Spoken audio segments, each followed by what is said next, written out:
आपण पाहत आहात महाराष्ट्रातील number 1 channel action Maharashtra news.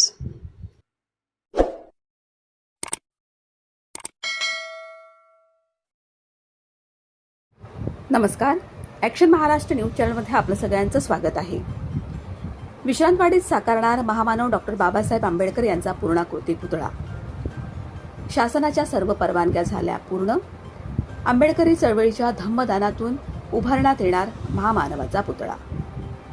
आंबेडकरी चळवळीचा बालेकिल्ला समजल्या जाणाऱ्या पुणे शहरातील ऐतिहासिक ठिकाण विश्रांतवाडी येथील मुकुंदराव आंबेडकर मुख्य चौकात महामानव डॉक्टर बाबासाहेब आंबेडकर यांचा पूर्णाकृती पुतळा येत्या वर्षभरात बसवण्यात येणार आहे। पुतळ्यासाठी आवश्यक शासनाच्या सर्व परवानग्या पूर्ण झाल्या असून आंबेडकरी चळवळीच्या सर्व समाज बांधवांच्या वतीनं लोकवर्गणीतून हा महामानवांचा पुतळा साकारण्यात येणार असल्याची माहिती नियोजित पुतळा समितीचे समन्वयक माजी उपमहापौर डॉक्टर सिद्धार्थ धेंडे यांनी पत्रकार परिषदेत दिली।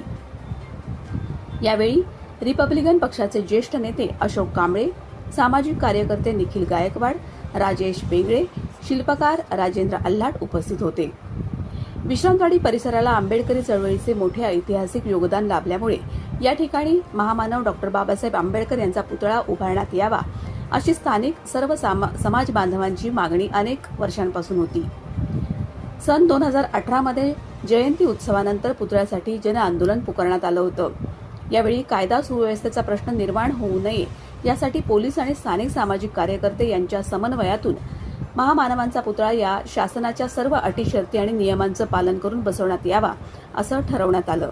त्यानुसार माजी उपमहापौर डॉक्टर सिद्धार्थ धेंडे यांनी विश्रांतवाडी मुख्य चौकातील ग्रेट सेपरेटर आणि उड्डाण पुलाच्या दर्शनी भागामध्ये महामानवाचा पुतळा उभारण्यात यावा असा ठराव पुणे महापालिकेत मांडला होता।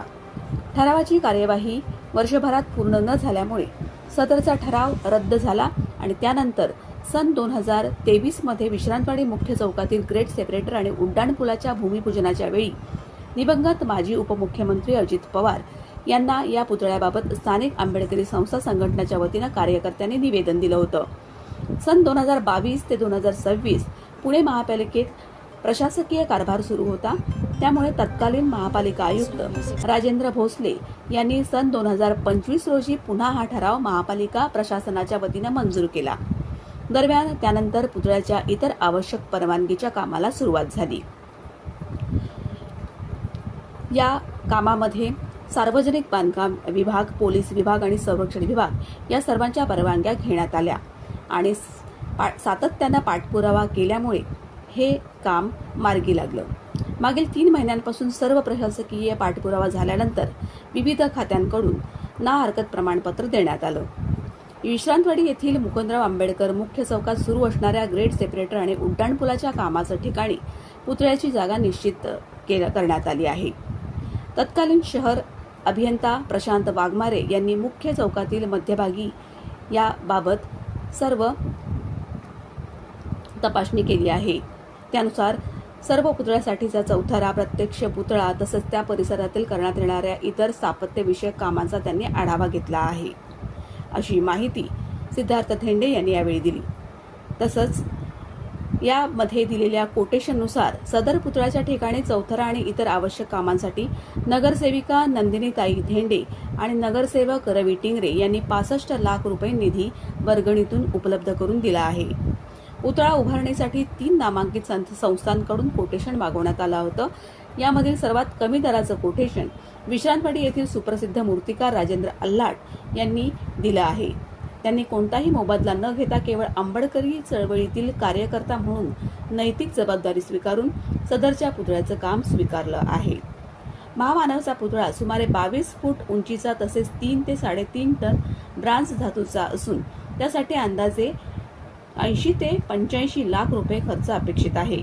यामध्ये कामाचा कोणताही मोबदला न घेता दर आकारण्यात आलेले आहेत। शासनाच्या पुतळ्याविषयक नियमावलीप्रमाणे सर्व महापुरुषांचे पुतळे हे जिल्हाधिकारी यांच्या अध्यक्षतेखाली नेमण्यात आलेल्या शासकीय समितीच्या माध्यमातून उभारण्यात येतात। आता प्रत्यक्षात पुतळा उभारणीसाठी शासनाकडून सर्व परवानग्या मिळाल्यानंतर महामानवाचा हा ऐतिहासिक पुतळा आंबेडकरी जनतेच्या लोकवर्गणीतून पारदर्शकरित्या पुणे महापालिकेला हस्तांतरित करण्यात येणार आहे। तसंच पुतळ्यासाठीचा निधी हा राष्ट्रीयकृत बँकेमध्ये नोंदणीकृत शिल्पकार आल्हाट यांच्याच कंपनीचे खात्यावर केवळ ऑनलाईन स्वरूपात स्वीकारण्यात येणार आहे. मागील महिन्याभरात समाज बांधवांच्या लोकवर्गणीतून सुमारे 5 लाख रुपये निधी आतापर्यंत खात्यावर जमा झालेला आहे.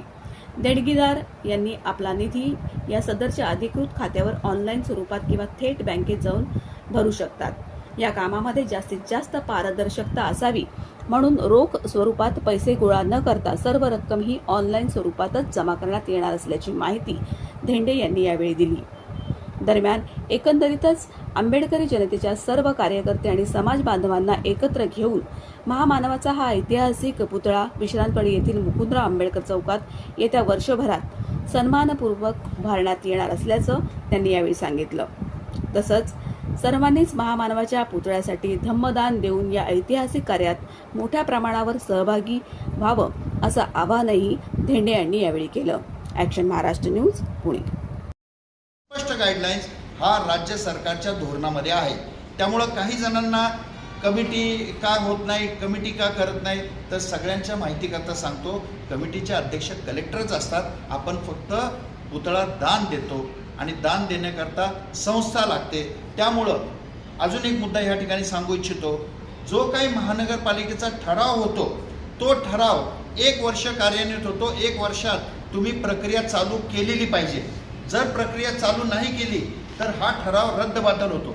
2018 जो ठराव दिला होता तो 2019-20 पर्यंत कार्यान्वित नाही झाला. त्यामुळं हा ठराव जो होता तो रद्दबातलच करण्यात आला होता. मग ते रद्दबातल केल्यानंतर 2024 मध्ये डिझाईन चालू झालं. ते डिझाईन चालू झाल्यानंतर सगळ्यांनी पत्रव्यवहार केले परत आयुक्तांना, आणि आयुक्तांना सांगितलं की आम्हाला इथं पुतळा बसवून पाहिजे. ते बसवून पाहिजे म्हटल्यानंतर त्यानंतरची कारवाई अशी आहे की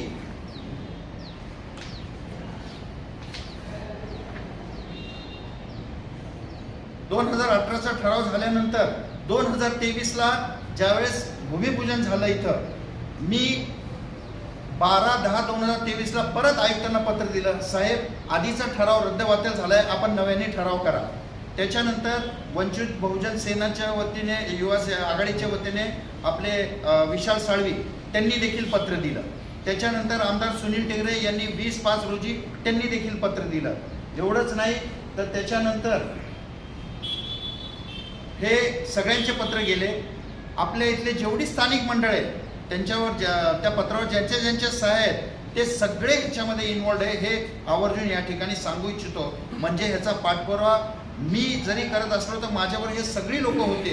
त्यात आल्हाट होते, निलेश माने होते, आपले निखिल गायकवाड होते, भीमक्रांतीचे होते, प्लस वंचित बहुजन आघाडीचे सर्व कार्यकर्ते होते. त्या ठिकाणी प्रशांत डोळस देई होते. हे सगळेजण त्याच्यामध्ये इन्वॉल्ड होते.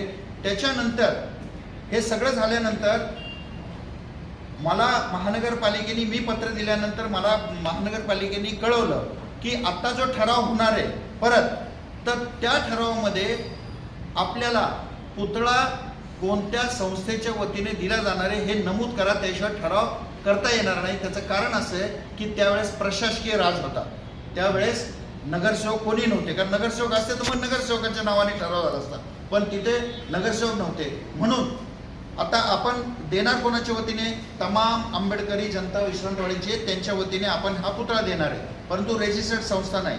म्हणून महानगरपालिकेबरोबर कार्यरत असलेलं यश फाउंडेशन जे आहे, माझी पण संस्था नाही, माझ्या भावाची संस्था आहे हे सांगतो, परंतु त्याच्या वतीने फक्त ही कारवाई पुढे लवकर व्हावी. कारण एकदा जर का ग्रेड सेपरेटर आणि ह्याचा प्लॅन फायनल झाला, पुतळा बसवायची जागा जर निश्चित नाही झाली तर मात्र आपली अडचण होईल. आणि म्हणून त्या ठिकाणी तो ठराव आयुक्तांना पत्र दिलं आणि आयुक्तांनी जे पत्र 8/4/2025ला दिलं त्याच्यावर 17/4/2025 नंतर दुसरा ठराव झाला आणि त्या ठरावामध्ये पुतळा तिथं बसवावा आणि त्या ग्रेड सेपरेटरने ह्याच्यामध्ये डिझाईनमध्ये बसवावा हे परत एकदा जिवंत झालं. आणि ते जिवंत झालेलं प्रकरण आहे, त्याचा फॉलोअप मग आम्ही केला. तो फॉलोअप केल्यानंतर हा दुसरा ठराव झाला. त्याचा फॉलोअप केल्यानंतर मग तुम्हाला तारीख वाईज सांगतो, फोटोही देतो सगळ्यांचे. मग पुतळा बसवायचा कुठं, जागा पाहिजे आणि तो कायदेशीर बसायला पाहिजे. त्याच्यामध्ये 5 मेन डिपार्टमेंट आहे ज्यांची ना हरकत लागते. एक वाहतूक पोलिसांची ना हरकत लागते, दुसरी महानगरपालिकेचे DPची ना हरकत लागते, महानगरपालिकेच्या पथ विभागाची ना हरकत लागते, महानगरपालिकेच्या भवन विभागाला हा सगळा फॉलोअप करावा लागतो, कारण पुतळा हा भवनतर्फे बसवला जातो.